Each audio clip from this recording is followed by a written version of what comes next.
আরেকটা কথা বলবো, বেশিরভাগ ক্ষেত্রে কিন্তু এই সঞ্চালক সঞ্চালিকা বা অ্যাঙ্কার যাদের বলি আমরা, তারা কিন্তু পয়সা পায় না।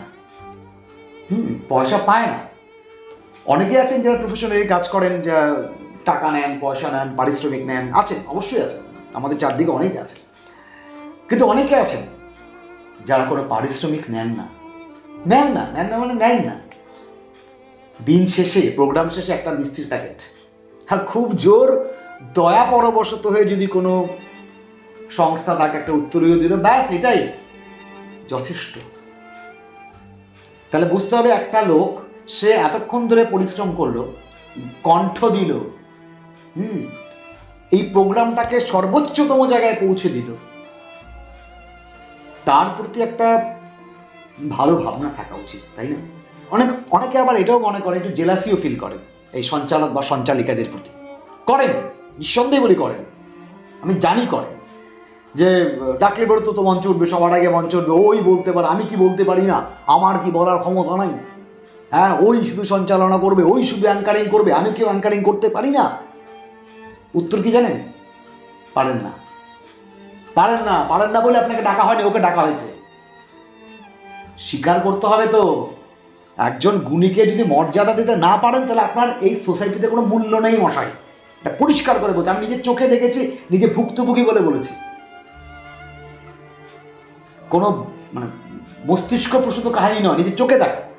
একজন অ্যাঙ্কারিং করছে, সুন্দর অ্যাঙ্কারিং করছে, পাশ থেকে সাইডটা করছে, ও ওই খেলি বলতে পারে নাকি, আমরা কি এর বলতে পারি না? বলেন না, যান।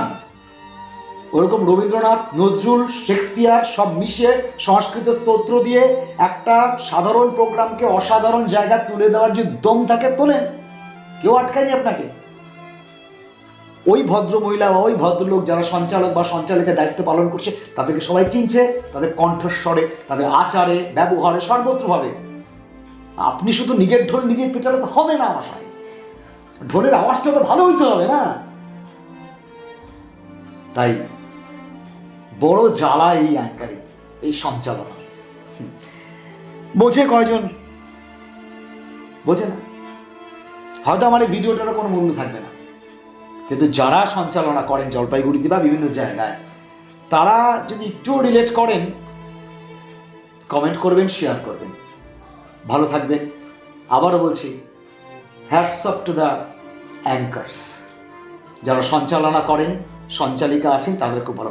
এক্ষেত্রে বলে রাখি, সবটাই ভালো বললাম, এটা সমালোচনা বলবো না, এটা আমার অবজারভেশন। আরেকটা, যারা সঞ্চালনা করেন, অনেকে না বেশি বলে, অনেকে সঞ্চালনা করতে গিয়ে বেশি বলে ফেলে, এত বলার দরকার থাকে না তো।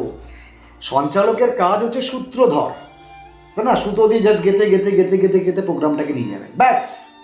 কিন্তু একটা অনুষ্ঠান হয়ে যাওয়ার পর আরেকটা অনুষ্ঠান হওয়ার মাঝে উনি যদি নিজের প্রতিভার বিকাশ ঘটাতে চান, নিজে কবিতা আবৃত্তি করেন, নিজে কিছু বলতেই থাকেন, ওটা বাজে হয়ে যায়।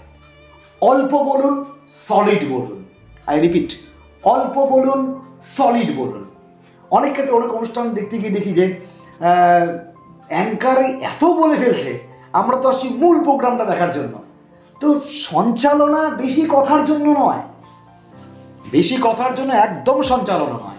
বেশি কথাকে শুনতেও চান আজকের দিনে, সময় কোথায় লোকের কাছে? লোকে প্রোগ্রাম দেখছে হলে বসে বা প্রেক্ষাগৃহে বসে বা ওই অডিটোরিয়ামে বসে বা দর্শক আসনে বসে, এটা বিরাট ব্যাপার, সময় নেই লোকের কাছে।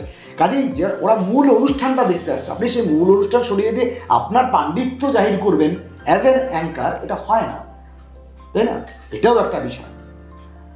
ধৃষ্টতা মার্জনা করবেন। অনেক কথা বলে ফেললাম, ভালো লাগলে কমেন্ট করবেন, শেয়ার করবেন। এটা আমার ব্যক্তিগত অবজারভেশন থেকেই বললাম। ভালো থাকুন, সুস্থ থাকুন, সাংস্কৃতিক ভাবনায় থাকুন, ইতিবাচক ভাবনায় থাকুন। কে কি বললো না বললো ডাজন্ট ম্যাটার। আপনার লক্ষ্য, আমার লক্ষ্য সঠিক পথে থাকবে। কুছ তো লোক কহেঙ্গে, লোগোं का काम है कहना। আর আমি তো চলতেই থাকবো। ওই যে শ্রীকৃষ্ণ তো বাঁশি বাজিয়েই যায়, হোক না কুরুক্ষেত্রের প্রাঙ্গণ বা হোক না বৃন্দাবন, বংশীর ধ্বনি তো একই থাকে, কখনো পাঞ্চজন্য, কখনো বা বাঁশি। নমস্কার।